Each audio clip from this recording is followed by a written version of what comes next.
السلام عليكم ورحمة الله وبركاته. نحمده ونصلي على رسوله الكريم. أما بعد فأعوذ بالله من الشيطان الرجيم. بسم الله الرحمن الرحيم.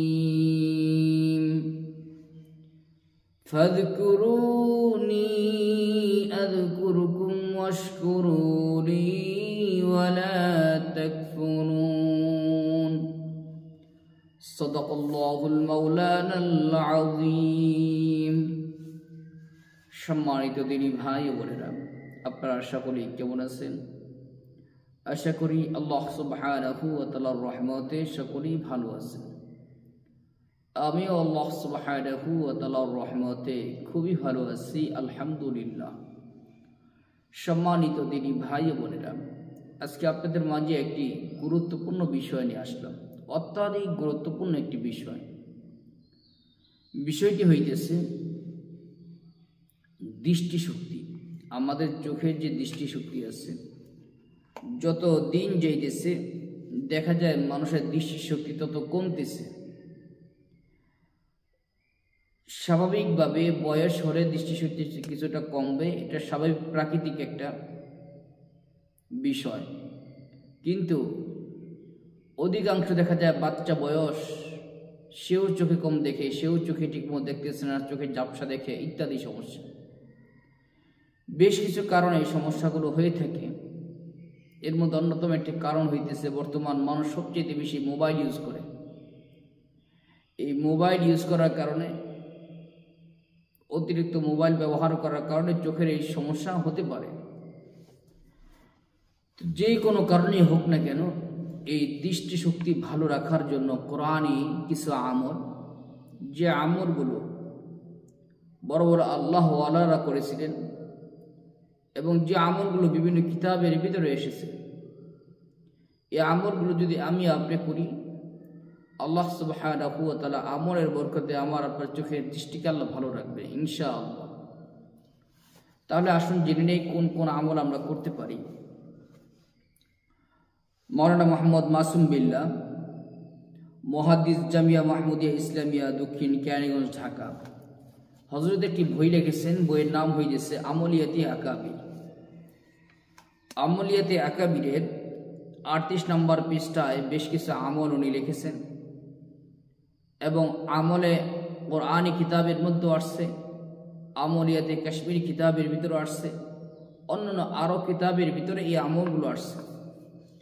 1 নম্বর, দৃষ্টি ভালো রাখার জন্য কয়েকটি আমলের মধ্যে 1 নম্বর হইতেছে, যে ব্যক্তি ওযু করার পর আকাশের দিকে তাকিয়ে সূরাতুল কদর, ইন্না আনসালনাহু ফি লাইলাতিল কদর, ফি লাইলাতিল কদরি ওয়া মা আদরাকা মা লাইলাতুল কদর, এই যে সূরাটা আছে, এই সূরাকে বলা হয় সূরাতুল কদর।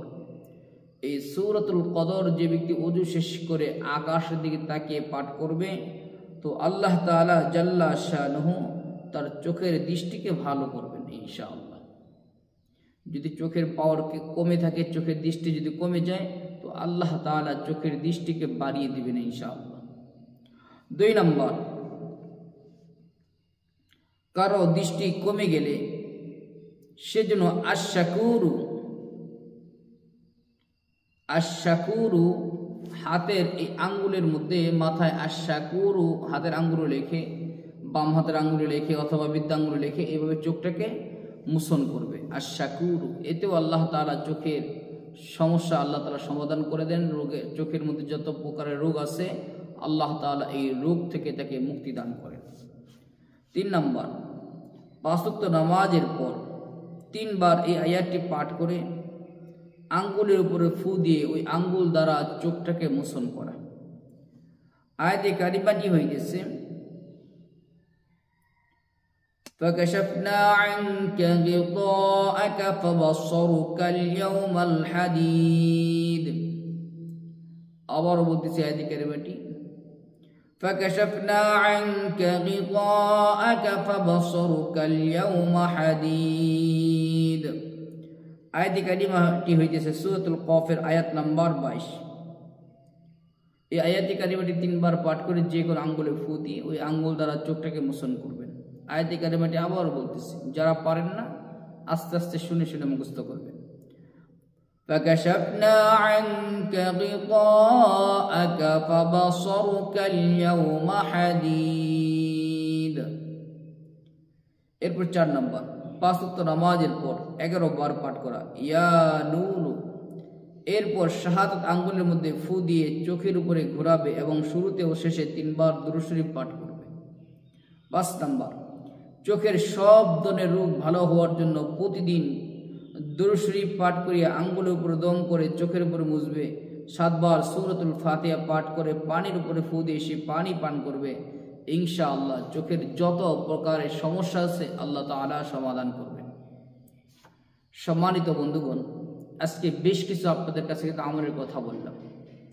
এই 5টা আমল থেকে যে 5টা আমলের কথা বললাম, এই থেকে যে কোনো একটা আমল যদি আপনি করেন ইনশাআল্লাহ আমলের বরকতে চোখের দৃষ্টিশক্তি আল্লাহ ভালো করে দিবেন এবং দৃষ্টিশক্তি আল্লাহ তাআলা ভালো রাখবেন ইনশাআল্লাহ। আল্লাহ সুবহানাহু ওয়া তাআলা আমাদেরকে এরকম দামি দামি গুরুত্বপূর্ণ আমলগুলো করার তৌফিক দান করুন, আমিন। আসসালামু আলাইকুম ওয়া রাহমাতুল্লাহি ওয়া বারাকাতুহু।